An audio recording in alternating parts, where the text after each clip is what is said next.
Everybody, and welcome to May, right? April showers bring May flowers. So today we're going to talk about Mayflower Granny Power.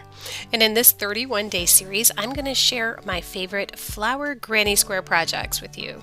I love these groovy, fun project ideas, and with the warmer weather, granny projects are perfect. They're small, easy to bring along on trips, and nice to save up for cooler weather to piece together.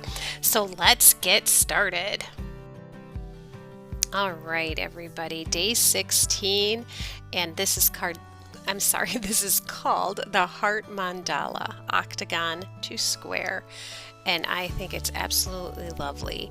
I'm sure it's called the Heart Mandala because of all of these heart shapes here in purple along the outside.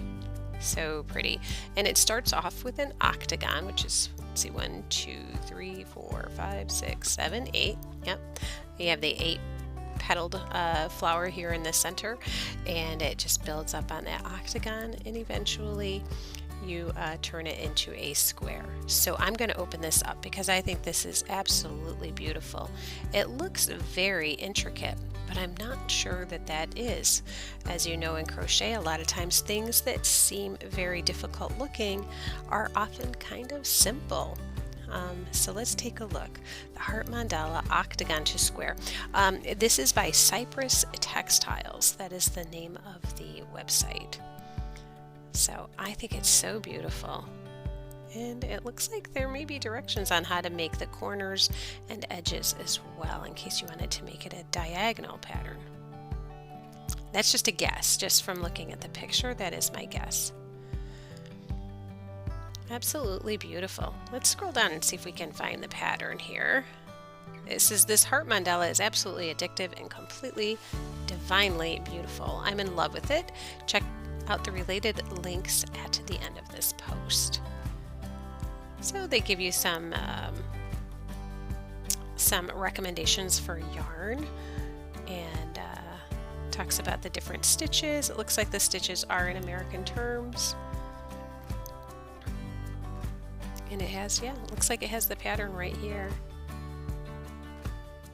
Yep, there's the pattern. So very good. So if you are comfortable reading a pattern, this might be perfect for you. It says, check out the original motif by the talented Crochet Milan. And you can have the half square motif and the quarter square motif as well. It looks like these are linked because it's got the underline there. All right. Yeah, let's just take another look at it. Let me know if this is something you'd be interested in trying to do. I would love to see this in other colors, but it doesn't look like they have any pictures of this in other colors. But I really do like the yellow center with, the little white flower. It's so pretty. So pretty. All right, everybody. Yeah, let me know what you think of this one. Until tomorrow, I hope you're having a great day, and I hope you're enjoying these flowers as much as I am. Let me know if you're planning on making anything with any of these squares, and which square so far has been your favorite. All right, have a great night, and we'll see you tomorrow. Bye-bye.